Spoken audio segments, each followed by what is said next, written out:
mga ka-cheekbones, panibagong araw, panibagong gala na naman tayo ngayon, Ngayon po pala nagkayayaan kami ng mga kapatid ko, ng pinsan ko, at kasama rin ang parents namin, sila mama and sila tito, na pumunta sa Canamandad Falls. Nakamotor nga lang pala kami pupunta doon, guys. Medyo marami-rami kami, nasa 7 ata kami na motor.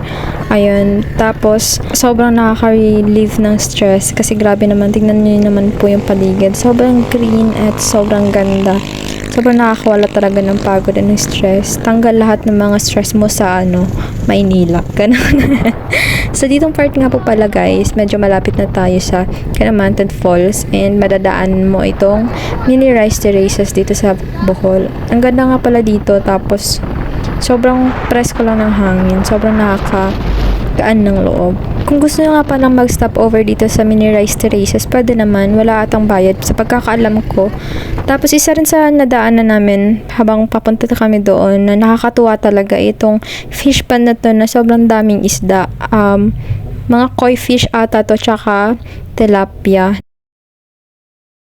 Marami yan sila, guys, medyo hindi lang halata since maliliit pa yung koi fish and medyo dark din yung kulay ng tilapia. So ayun, nakakatuwa pag may mga dala kayong pagkain if ever, or feeds, lalo na pwede nyo silang bigyan tapos sabay-sabay silang lalapit sa inyo. So ayun, guys, ang ganda ng paligid, pero kahit na gusto ko talaga na mag-stop over pa dyan, na mag-picture-picture, is hindi na namin nagawa kay nagmamadali naman kami. Tingnan nyo naman ang langit, sobrang dark na at pabagsak na nga yan. Kahit nga nagmamadali kami, guys, naabutan pa rin kami kasi nga medyo malayo pa yung iikutin namin. And yan, tingnan nyo naman aking fast lap. Sobrang haggard. Pero okay lang yun, guys, kasi sobrang saya ko talaga that time kasi ang tagal ko nang hindi nakaligo ng ulan. Tapos kasama ko pa yung mga kapatid ko and yung parents ko sa paggagala namin. And samahan nyo pa ng napakagandang view. Grabe talaga, ang overloaded talaga ang aking emotions that time. So, ayun, that time nga pala, guys, medyo malapit na kami sa Canamandad Falls and madadaanan nyo itong pababaan, medyo paliko-likong kalsada. So, that time nga, dahil maulan, medyo natatakot kami kasi baka madulas yung kalsada. Kaya nag-decide kami na iwan na lang namin yung motor sa may taas. Tapos lalakarin na lang namin hanggang sa may pababa. Hanggang sa mismong Canamandad Falls talaga.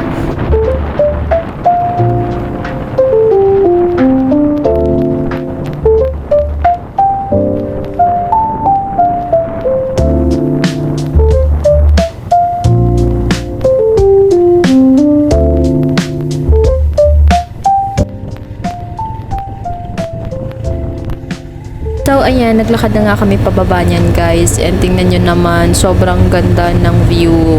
Diba, kitang-kita na dito sa taas yung falls. Yan yung Canamandad Falls. Ito yung tallest falls in Bohol. Not sure, pero yun yung nabasa ko eh. So, ayan, guys, sobrang ganda niyan. Hindi lang masyadong kita yung baba kasi nga natatakpan ng mga puno-puno. Pero, ayun, makikita nyo rin maya-maya kung gaano kaganda.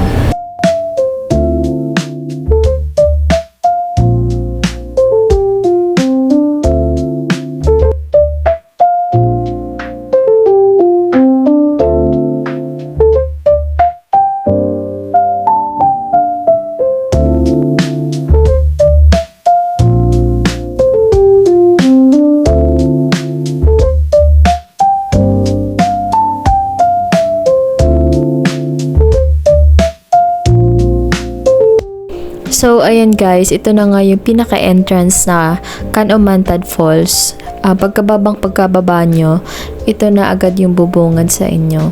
So, dito sa left side, andito yung poster ng Canamandad Falls. Dito nyo makikita yung informations about or yung mga history, basta history ni Canamandad Falls. Pagkababa rin pala namin dito, guys, ay sinalubong kami ni ate and pinaliwanag sa amin na dahil sa masamang panahon ay nire-require nila na may isang tour guide ang lahat ng mga papasok sa Canamandad Falls since medyo masama yung panahon. Hindi naman talaga usually required na magkaroon ng tourist guide lalo na pag mga regular days lang o yung mga maaraw na araw.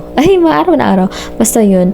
Kasi nagpapasama lang sila pag gantong panahon na may medyo maulan.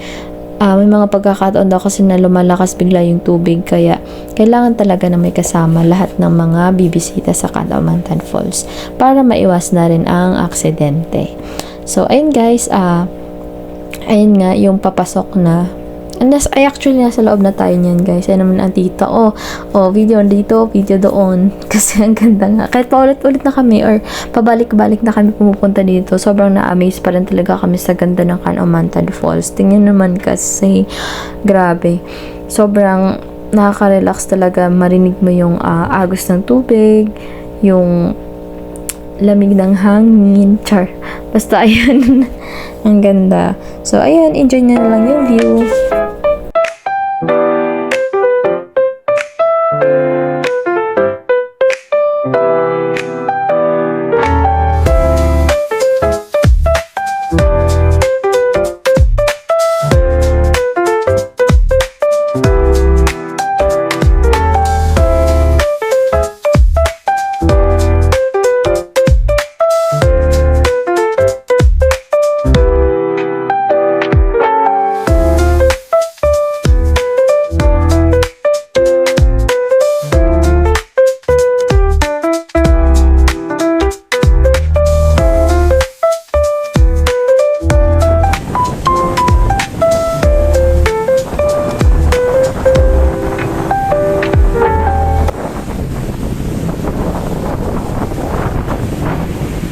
So, ayan guys, makikita nyo naman na medyo malakas nga yung agos ng tubig ngayon and malakas yung hangin.